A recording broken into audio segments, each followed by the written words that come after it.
Hello, everyone. I've got a special guest on the show today. His name is Erik Akutagawa. Welcome to the show.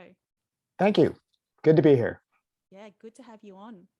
Erik, start off with please introduce yourself to everyone and what do you do? Sure. My name is Eric. I live in Los Angeles, California, in the US. Currently, I am a program manager for Funimation, which is owned by Sony, and we are an anime streaming platform. And then on the side, I am also a real estate investor. I trade in stock options and I coach.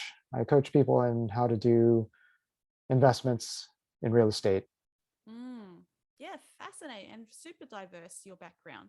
So, Erik, tell us where did it all start for you for this journey to get into the work that you do and then the investment side of things?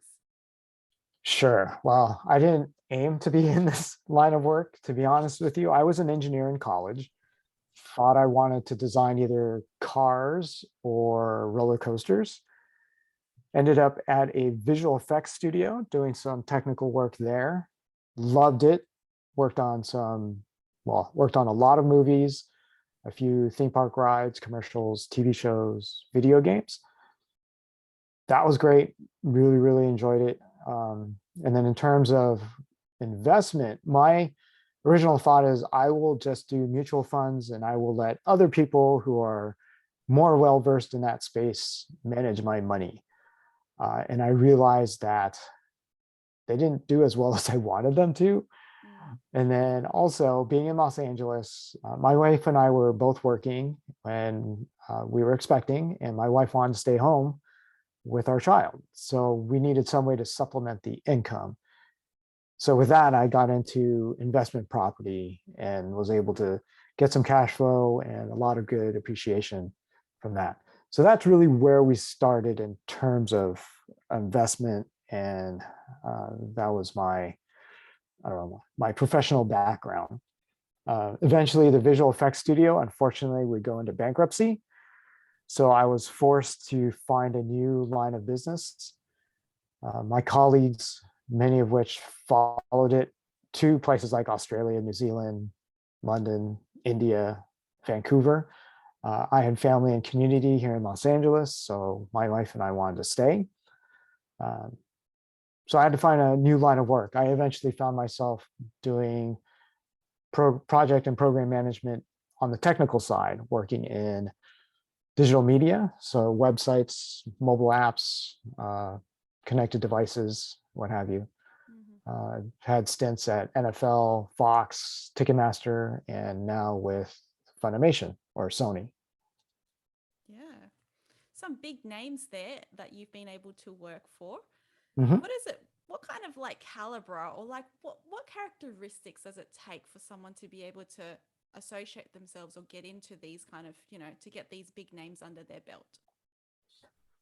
Well, that's a great question. Uh, I think you have to learn, I don't want to say how to play the game, but you really do have to learn how to bring excellence from the get go, from your resume to your interview to being on the job. Uh, the people and the colleagues that I've had at all those places have been excellent. They bring in a very high caliber, and Mm-hmm. the expectation is you do too. Um, really enjoyed all of the places I've worked with and all the colleagues I've had and the projects I've worked on, and the expectations are extremely high. Uh, you are working on products that are fan facing, and anytime something goes wrong, you are going to hear about it through Twitter or Reddit or what Mm-hmm. have you. Yeah. You're going to know about it quickly that you did something bad. So the stakes are very, very high when you work with a Yeah. lot of these name brands. Talk to us more about this excellence. Um, w- what did it take for yourself to get the type of excellence, um, to be able to craft your career? I think that starts as a child. I remember in school, I didn't accept myself as being the smartest or the most intelligent or definitely not the most athletic or tallest or strongest or anything. So I had to make it up with work ethic and trying to do everything I could to do everything I could, doing all the extra credit in class, finding that, okay, I'm not the smartest, but I'm going to make friends with the smartest person in class, and I'm going to study with that person or those people, and making those relationships. Again, just having this mindset of I'm going to do everything possible. I remember I took martial arts as a young child, and in high school, I remember outside of class doing jump ropes and push-ups and doing everything I could to sharpen myself before I went into competitions or went into a test. Again, just this mindset of just trying to do everything I can to be the best I can be. Hmm. What are some of the things that were challenging when you were trying to do everything that you can?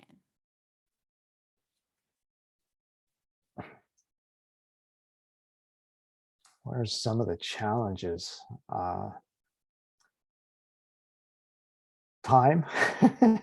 You certainly only have a certain amount of time every day to do what you can, which actually makes me a better program manager in my line of work, because then when you have limited time but too much to do, then you have to prioritize, Hmm. and you have to be realistic in that those items that are on the bottom of the priority list may not get done, and you have to be okay with that. So you make sure you get the top line items, or you get maybe the low hanging fruit, right? The quickest things to get done, and get them off your plate so you can move on, and just be highly efficient. Hmm.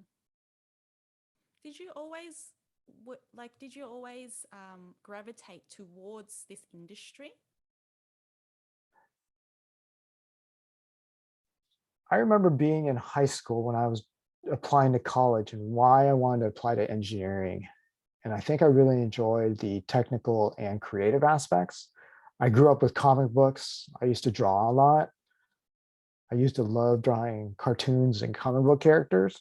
And in fact, some of my closest friends went into the creative industry, but I knew that they wouldn't get paid very well. Mhm. And my goal was to graduate in the minimum amount of time and get the best paying job I could and be independent from my parents. And that to me was engineering. And entertainment just happened to be a good fit, especially at that time where technology and entertainment was just coming together, Mm. especially in the visual effects world. And I was in Los Angeles. I went to school here. I grew up by San Francisco, but went to school in Los Angeles at UCLA. Mhm. And it was a natural fit to be in the entertainment field here. Yeah. And especially it is like the mecca Mhm. in Los Angeles as well of entertainment. So it was, very progressive in that regard that you ended up in that industry as well.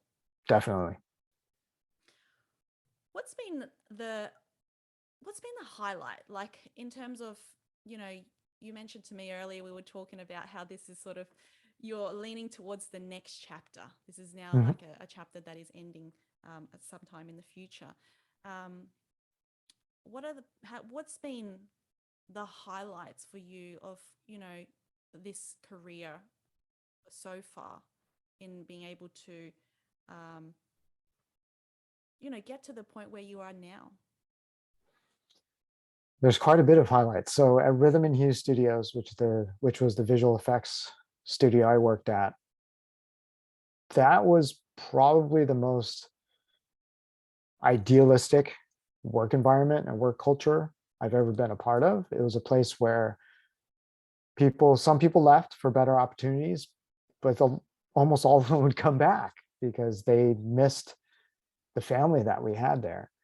So just a great culture all around, very collaborative. It was a place where at the top levels, they purposely wanted to delegate the work.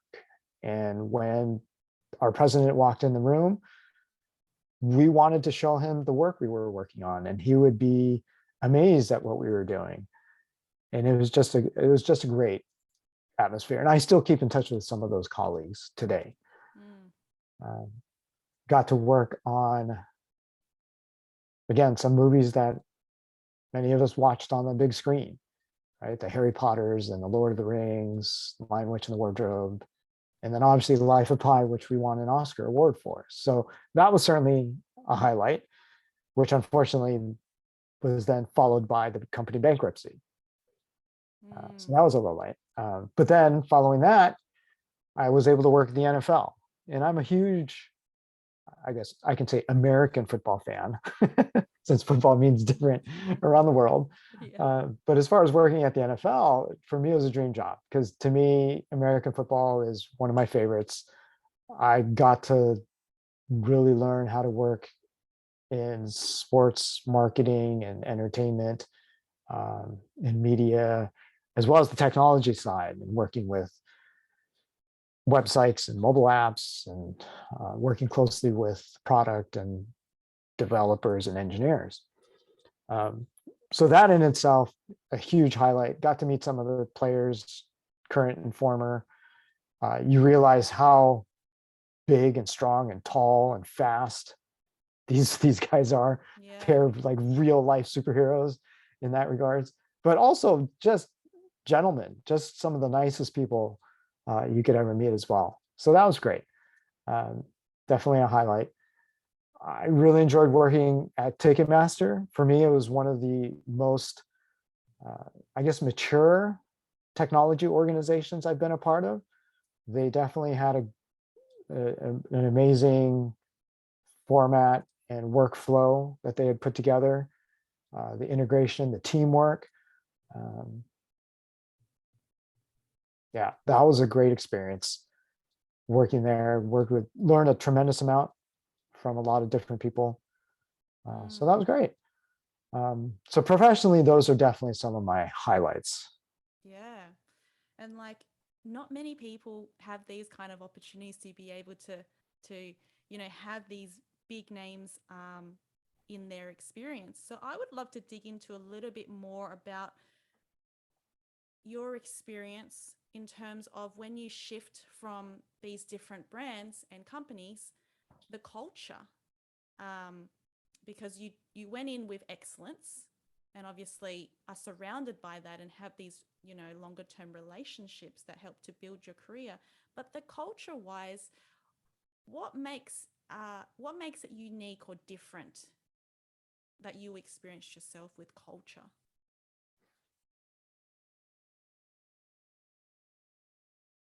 I think it kind of depends on the teams you're working with.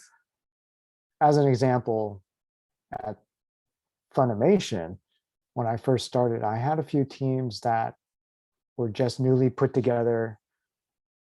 There wasn't any true leadership, so I had to jump in and play that role.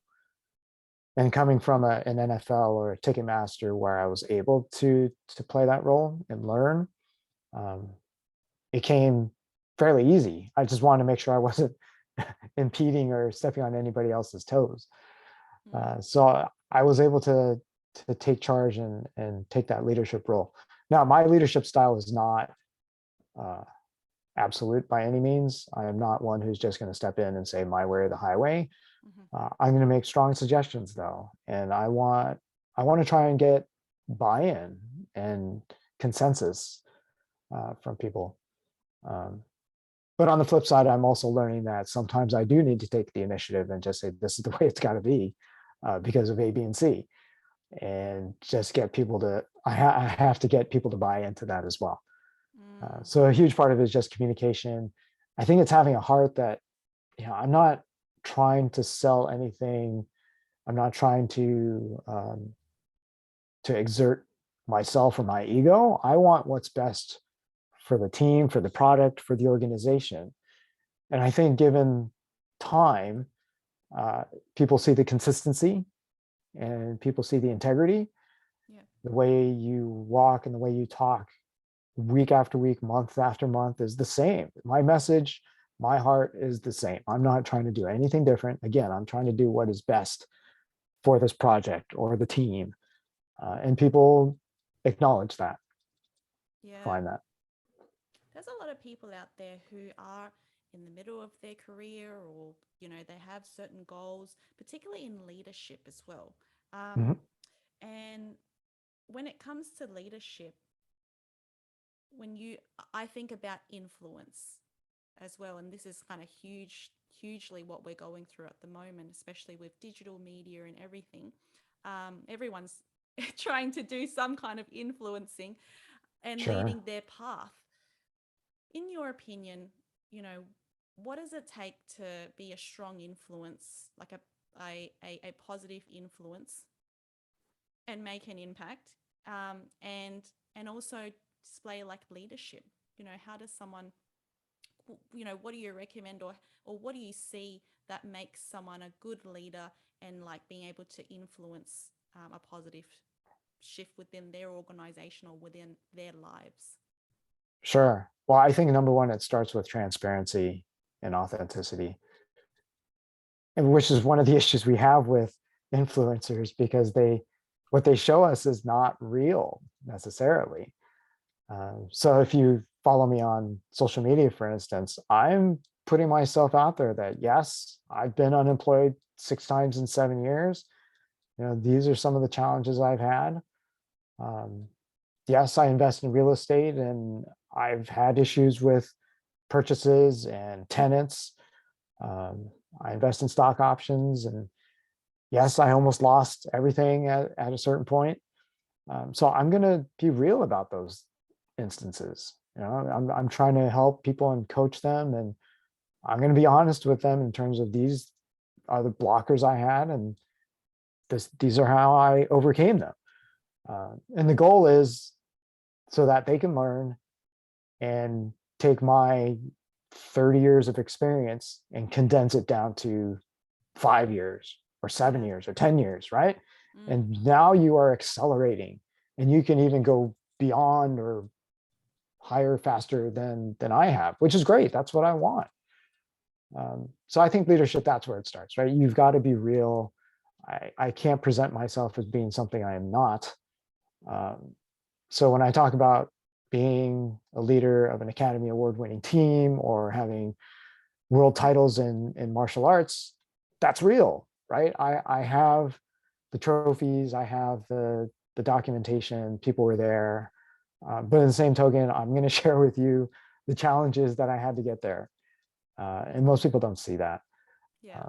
So that's where it starts, number one. And number two, I'm going to say it's having a heart and coming from a place where it's not about me, right? If I want to lead you, it has to be about you, right? It has to be about our team or the group or the organization. If it's about me and where I want to go, I'm going to go alone. Or maybe people might tag along, but for the most part, it's about what I want. But if I'm going to be a leader of a group, I have to be able to get, as you said, influence and get buy-in from the group. And the only way I do that is by making sure that I am in alignment with what everybody else is seeking. Mm-hmm.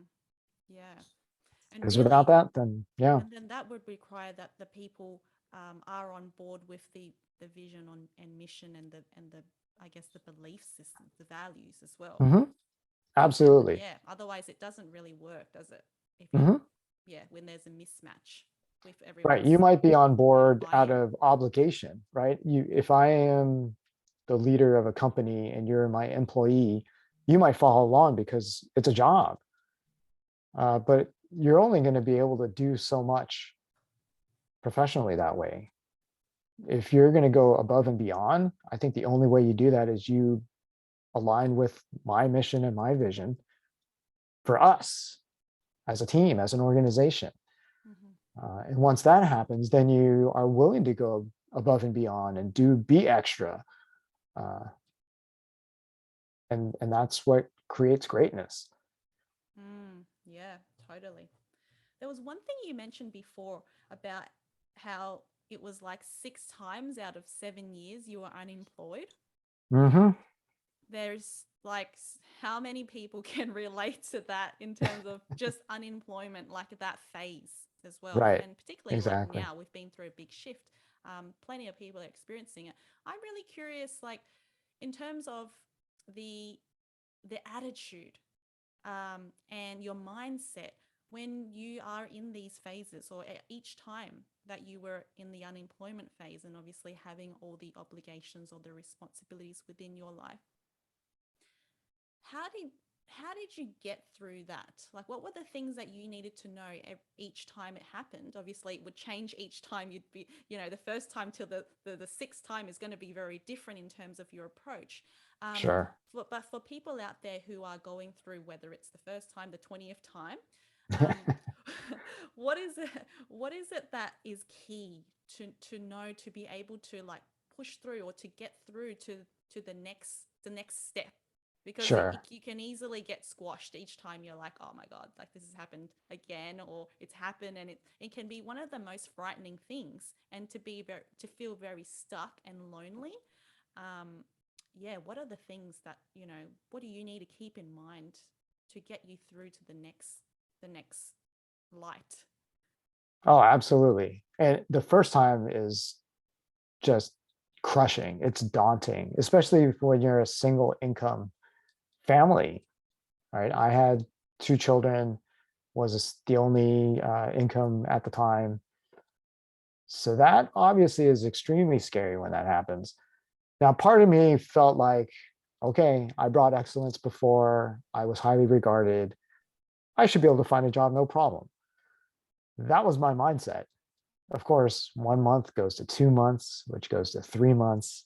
And all of a sudden, 6 months later, half a year later, man, I still can't find a job. Now, thankfully, again, we had investment property. So I had a small source of income still to help us along. It wasn't as if we had zero income. And obviously, there is some unemployment insurance as well that we pay into, at least here in the US. Uh, Thankfully, you know, faith has a huge part of it, and understanding that God has a plan still. He's going to take care of us. I had plenty of friends and family who were helpful during that time. You know, we would get meals or gift certificates to get food and such. Uh, I will say one thing not to do. So at the visual effects studio, I want to say over 12 weeks of vacation time saved up. Mm-hmm. And my wife and I had planned to take our family. We wanted to go on missions to, let's see, Thailand. We wanted to go to Japan because that was right after the tsunami and the earthquake, right? So we had all these plans that we wanted to do, and then the bankruptcy hit. So we had to scratch all of our plans. Uh, but because I had all that vacation time saved up, I felt like, okay, this is my contingency if I ever get let go from the company. Mm-hmm. Not realizing that when the company goes into bankruptcy, you lose all of your vacation time. It becomes a Oh yeah. number and goes into the bankruptcy and goes to Oh court. my goodness. Yeah, So that's I true, didn't right? see, yeah. So I didn't see those funds, and I didn't see all of it until over a year later. So all the experts who say save at least 2 months, and I would say go at least 6 months, maybe 8 months worth of savings, living costs, basic. Uh, I, I'd say yes, that is the first step. Make sure you have that in place. So That is contingency plan. absolutely step number one. I did not have that at all. Um, Sometimes Thankfully, you the can't really savings, plan for it, isn't it? Like, as in, if you've been in something for a while, or you've been in the career, and it it isn't always possible, or maybe it's not a second thought as well, to especially if you have your like, some people are paycheck to paycheck, or they only have a little bit left after each one. Yeah, having that sort of, it's always good, but something to think about for people, having absolutely. And if you emergency are funds. paycheck, right, and if you are paycheck to paycheck, which we were back then to a certain degree, I think your mindset has to shift, which kind of came from buying that first investment property. Because my wife wanted to stay home, I had to say, okay, either I'm going to get a second job or some other form of income. And time-wise, I didn't want to get a second job. I wanted to be home with my new baby, or I wanted to relieve my wife from being home all day with the baby. And you're a mom, right? You know what it's like having little ones. It's hard. So I knew that wasn't realistic in terms of just getting a second job. So the real estate investment for us worked out really, really well. It's fairly passive. Once it was set up, it kind of took care of itself. All I did was make payments every month and take in rent. So that worked out really, really well. And that, I think, really started this different mindset of saying that, no, your job is not 100% of your income. And it shouldn't be 100% of your income, because as we've seen, that can go away very easily. But to get back to your original question, I'm sorry, go ahead. Oh, no, go before you. No, I was going to say. I'll come back to it. Sure. So as I was saying, that first time you're unemployed, and especially if you're not prepared for it, which I wasn't, is extremely scary. But after 6 months, 7 months of being unemployed and realizing we're actually doing okay, right? We're not eating bread and water every day. We're actually able to eat healthy still. We're able to do certain things. Lights are still on. We still have water and stuff. Still living in Los Angeles, which is not cheap by any means. We were okay. It's not like we were vacationing in Europe or anything like that. But in terms of day to day, again, God took care of us, plain and simple. Then got that next job, which I was at a small startup. And honestly, I had a really difficult time because I didn't align with the leadership there, right? We go back to that leadership question you had. This was a case where I didn't believe in the integrity of the leadership. I didn't believe in their message or their mission or their vision. I mean, I believed in their product, but not necessarily the way they treated people, the way they treated the organization. So they ended up doing a reorg maybe about 8 or 9 months in. And at that time, I was a bit relieved to get let go, right? I was saying, okay, this is an opportunity where I can get some time away. And you don't realize it when you're in kind of a dark work situation because you're there every day. And not until you're out do you realize, wow, it was almost abusive in certain degrees, right? And so now that I'm out, I can clear my head, right? We go to that whole mental illness or mental health question. That was an opportunity to be able to get out of that bad space. And eventually I ended up at the NFL, right? Which is a great place to be. Loved being there. Everything was great. Talk us through the when you say that when you're in it, right? It can feel like you don't realize that it would be abusive or whatever, however treatments that you are in when you're in the thick of things until you get out of it. This can relate on many levels. Like people could be in relationships or like I've obviously been in it myself in terms of in the career, like because when you're so close to the source of where the things are happening, you don't realize that it's trauma or whatever it is until you actually get a different lens. Right? When you're in it, how does that weigh in on you in your personal life? Or, did it affect your family life and the way that you were approaching things? Or were you able to compartmentalize it quite well in terms of work and play or work and family?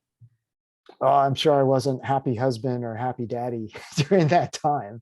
I'm sure I was not smiling very much.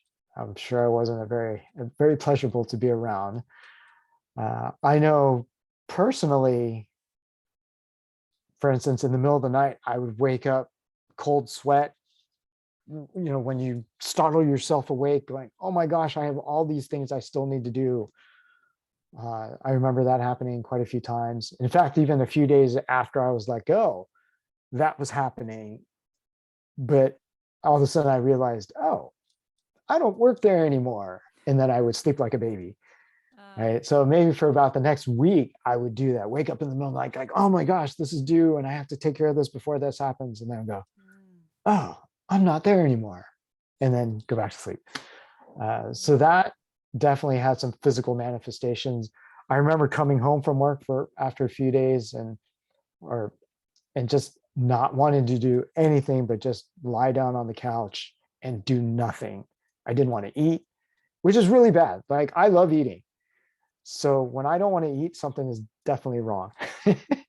And so there were a few days, again, came home, just lie down on the couch and didn't move, couldn't do anything, didn't want to watch TV, nothing, just laid there. Um, and at the time, I'm thinking this is temporary, right? I'm going to deliver this project or I'm going to finish it up, and then things will get better. And of course, that doesn't happen. You get a new project and it just cycles, Keeps going. Yeah. right? Yeah. When you look at hindsight, would you have done things differently, knowing what you know with the things that, how it was affecting you and all of that stuff? Yeah. Or would you have just kept things exactly the way they are? In terms of that job or in general?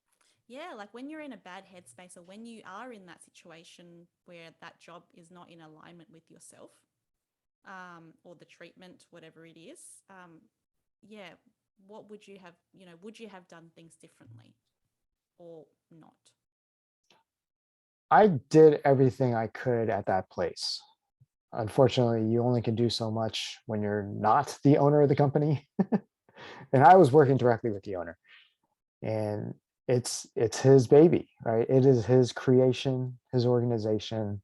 Mm-hmm. Uh, and as much as I tried to, again, influence him in terms of you can't treat people this way, right? If you want an amazing product, this is the investment you're going to need to make. And he didn't want to do it. Um, I mean, I had all those conversations. So I'm at peace thinking that, knowing that I did everything I could. Yeah. So I would not have changed anything in that regards. If I would have changed anything, it would have been in those first 6, 7 months of unemployment where I was spending 8 hours a day networking, applying for jobs, updating my resume, applying for work. I would have spent more time literally doing more real estate investment or learning other avenues of multiple streams of income. Mm. Because again, that time is so valuable. And if I had started back then, oh man, it would have been amazing, right? To be where I'm at now. But obviously Yeah. hindsight is 2020. But that's what I try and tell everybody. I still do some work as an alumni mentor at UCLA. And a lot of them want to talk about the entertainment industry. They want to talk about being at the NFL or Ticketmaster. And that's fine. I'm happy to talk about those things. But at the end, I always tell them, okay, this may be the glamorous part, but this is the reality also, being laid off all these times from an NFL, from Fox, from Ticketmaster, right? Being let go from all these places. So you really have to think about not just the job you want, but also, again, multiple streams of income. How are you going to support yourself? You cannot depend 100% on your job. It's Yeah. just not the reality. Because it is just one source of income, It is and there just are one many. source. And you don't control that one source. Yes, that's right. So let's move into diversification, as I think this would Sure. be quite Mhm. fascinating. Um, Right. Investments side of Mhm. things, real estate, is that something that, I mean, you've always been naturally drawn to, or just you happen to find that that was one potential avenue for yourself? Well, I saw my parents do it, mainly my father. And I saw his success to a certain degree. Now, obviously, no, not obviously, but he had a slightly different strategy than I would have taken or that I have taken. Mm-hmm. He preferred to have multiple properties in more entry level, I guess, communities. And they weren't bad by any chance, but I did see that he would have to deal with tenants who didn't pay, or he would have a hard time finding tenants. So I've gone into communities that where I knew I could find tenants quickly, right? There was a high demand, and I knew I would be able to find low risk, high credit, high income tenants. Mm-hmm. And I would have less. I would just have less properties. Um, and it's worked out well for me. While somebody may have a vacancy for 6, 9, 12 months, I just have one vacant for maybe 2 weeks, right? And I can get a new tenant in. And then on paper, these tenants look great. They have good credit scores, high incomes. So I consider them very low risk. And I've had a few difficult tenants, don't get me wrong. We're still all human. But for the most part, I've had nothing compared to the drama I know of other people have had. Yeah. So then I think it all goes back to what is real estate, and it differs for each person. For me, if we just use $1 million as a round number, we'll say $1 million US dollars. If I want to make $1 million in 30 years, what's the easiest way to do it? And as I tell people, if I borrow $30 million from the bank and I have somebody else pay off the loan for me, that's pretty darn easy. And people go, well, why would anybody pay off your loan? And I tell them, well, I just give them a nice place to live and they pay off my loan for me. And most people never think of that, right? But that's basically what real estate is. I'm borrowing a certain amount of money and I'm having somebody else pay off the loan for me. And in return, I give them a really nice place to live. And that's it. I just try and keep it really simple. Yeah. And obviously real estate goes up, it appreciates like crazy because you have more people either being born or more people coming into an area than there are houses. So it goes to supply and demand. And that's kind of the tax benefits, right? Yeah. That's all part of the icing on the cake.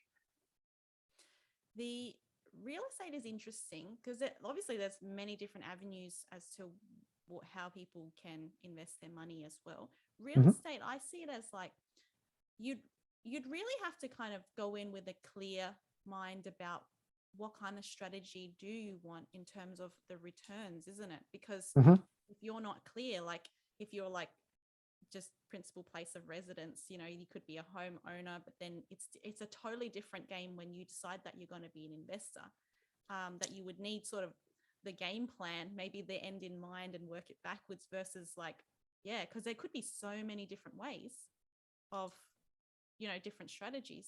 So, I mean, what do you recommend in terms of for someone embarking on that or in the thick of, investing into real estate?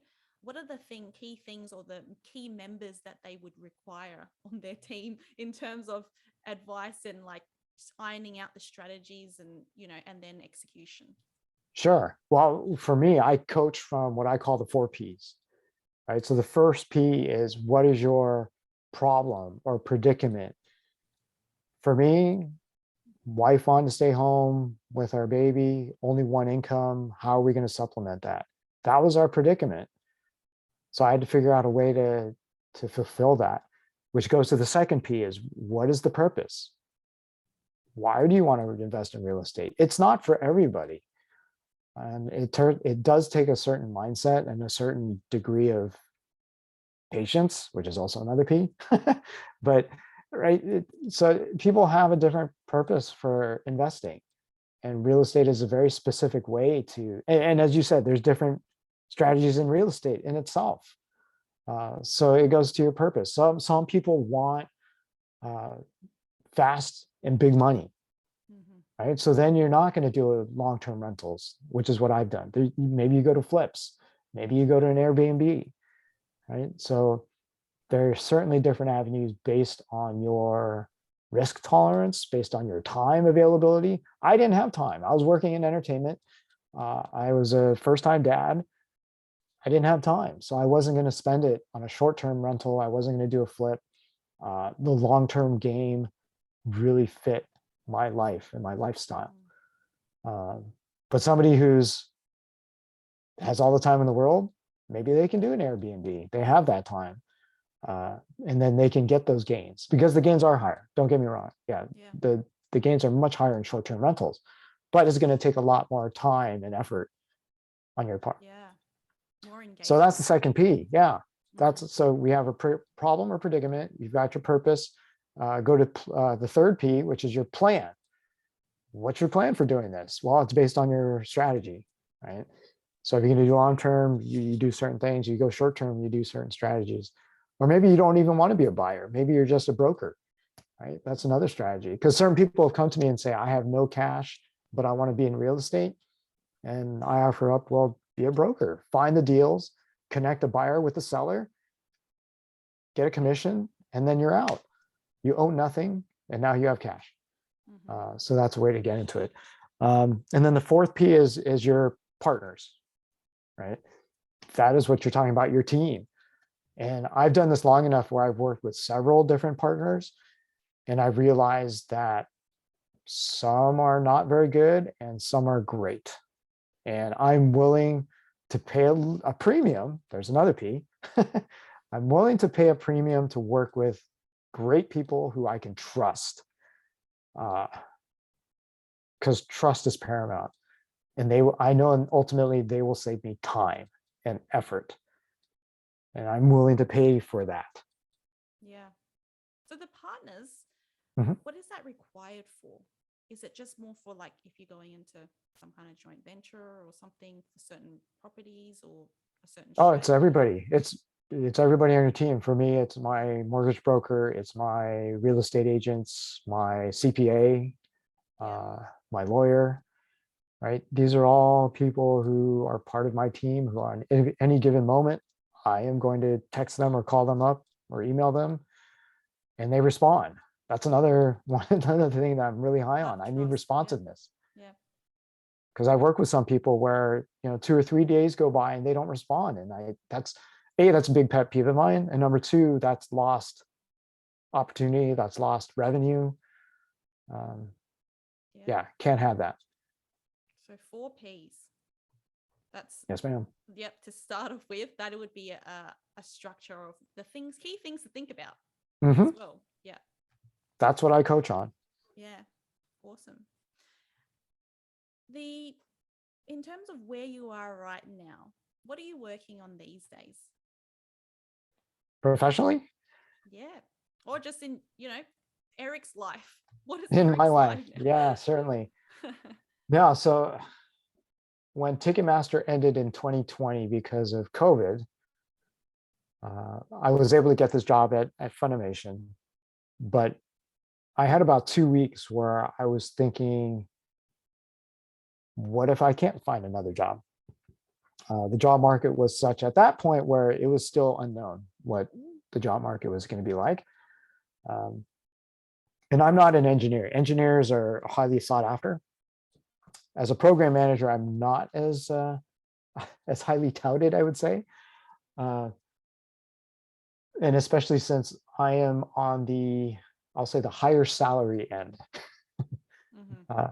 having the experience and what have you. So I was trying to figure out, what did I want to do next with this next chapter? And for me, there was a few things that I really enjoyed. Number one, I loved working with either recent graduates or soon to be recent graduates at UCLA in terms of just trying to get them that first job. A lot of them are so hungry and so curious to get that professional experience, but they can't get that professional experience because nobody will hire them, Yeah. right? So it's kind of that Startups catch are hard. 22, right? Mm, So a lot of them, it might be very tactical, working on their resumes, working on their interview skills. How are you networking? Doing all those things. And I loved working with these young, hungry minds that really wanted to excel. And they're excellent, just just beyond even where I was at when I was graduating. So it was so good to work with them. So that's one thing I really enjoyed. The other is, again, it goes back to the multiple streams of income and investment, and trying to get people out of this mindset of believing that the job is going to be the only source of income, or mutual funds and 401ks is going to be enough for them throughout the rest of their lives and into retirement. One of my mentors told me with mutual funds, because I was always like, mutual funds are fine, right? They're doing well. And he was saying, well, do you understand that when you are losing money in the market, the account managers still take a cut. They still make money off of you. Yeah. And I was thinking, oh, Doing their yeah, job. Yeah. like what an amazing setup for them. Right? So it's like a coach of a sports team where you are constantly losing, but you get guaranteed money and you don't get fired. Mm-hmm. Like, wow, what a great job. But it's not very good for us, right? And our money. Yeah. So then that got me thinking, okay, so maybe I need to be more strategic and more hands-on with my own finances. So that's when I found a mentor who taught me how to do options trading. And I learned how to do that. As well as I turned around and said, okay, next opportunity, I'm going to buy another investment property and we're going to add that. So to be able to teach from there, teach or coach people and help them to understand, yeah, your job should not be 100% of your income. You cannot depend on just mutual funds in your 401k. Let's put other streams in there so you can be prepared for when you do get that call and you do get let go. Or maybe you're in my situation at that one job, which maybe it's bad for your health and you really need to leave, right? We have all these people leaving their jobs. I'm wondering what they're doing to put food on the table or to pay their rent. Well, this is one way where you can do it. Mm-hmm. You can make that choice. You can choose whether you want to work at a place or not, because it's not out of need for the finances. Yeah. So you, in terms of your the coaching work that you do, Mhm. is that for is there a particular certain people at certain phases of looking at the investing route that you work with or specialize in? I help people get their very first income property. Yeah. Okay. I have found that people want to in word, and I have to dig in and find out, okay, in your heart, do you truly want to do this? Are you in a place where you're ready to take action? Because a lot of people are coming from a place of fear, right? Yeah. They are scared. It's a lot of money. It is a commitment. Don't get me wrong. When to buy, especially in Southern California, you're going to be buying $1 million property. Is that the going But rate there? yeah, in my immediate area, there's nothing under $1 million US, right? But if I show you the numbers where you understand you're not on the hook for $1 million, right? Yeah. And there are ways, again, you're going to get somebody to pay the bill for you, Yeah. right? And so at the end of the month, you will actually get $100, $150. You will get once a year, your tax returns will, instead of being $1,000, will be like $5,000. It's all the Right? increment returns that Absolutely. make a difference over time. Exactly. So if I help you understand that, are you ready to jump into this? Mm. Yeah. Great. It goes back to that mindset shift. Yeah. Yeah, well, we'll obviously drop the links in the show notes if anyone wants to connect with you to learn more about what you do and learn more about this space as well with their investments. Mhm. I want to ask you last couple of questions, Okay. and that is the first one is, with everything that all the excellence that you've achieved so far in your journey and everything that you know up until this point, what does fulfillment mean to you right now? Fulfillment. I'm a big goal setter, but and I love working towards that goal, which makes being a project and a program manager very fulfilling. But then once I achieve or help the team achieve that goal, I am ready to set the next one. right? I remember, again, I trained and competed in karate. I won my first world title. I came home and I showed my dad my trophy, and he said, "Congratulations. Anybody can do it once." And I took that up as a challenge. Well, first of all, I felt like, oh man, that's kind of a gracious thing to say to your kid. We just won a world title. But after that, I loved that challenge. I absolutely took that to heart, saying, yes, he's right. Anybody can win it once.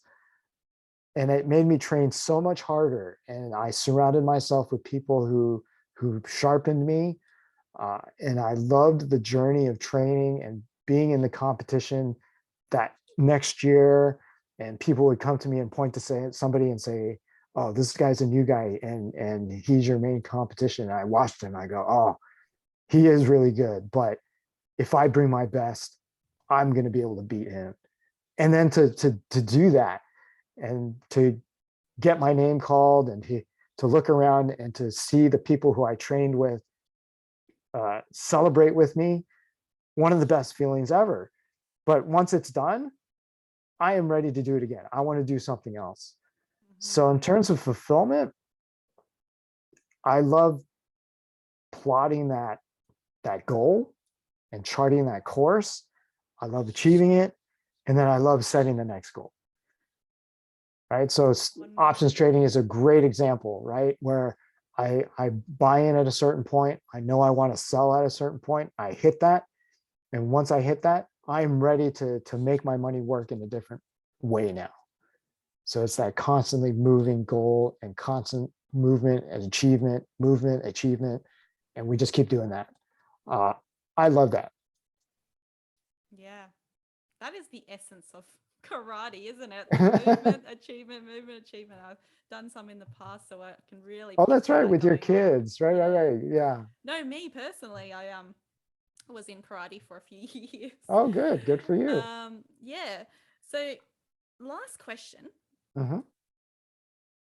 Imagine that, for the next remainder of your lifetime that you are constantly moving the goalposts and making the movements and the achievements, and you're constantly fulfilling all of your dreams and everything comes to life. Yet there becomes one day that it does become your last day on earth. What would be the message that you would want to send to your loved ones or send to anyone or leave us with? Oh man, that is such a huge question. I think it kind of goes back to my purpose right now and why I am getting into coaching and why I believe that is going to be my next and final step career wise.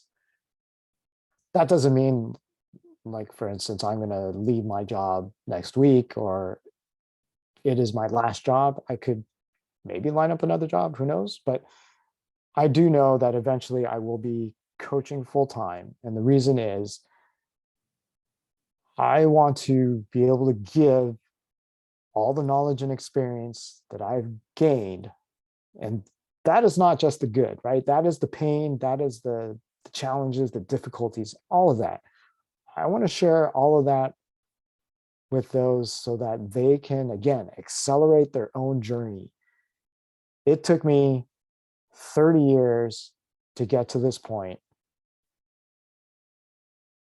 What could somebody else do with that in 5 years, 7 years, 10 years, right? They could, and then encompass that, forward that to their 30 years. Where would they be?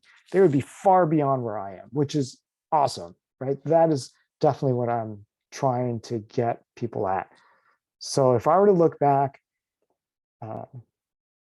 it would be, so my life experience is not wasted, right?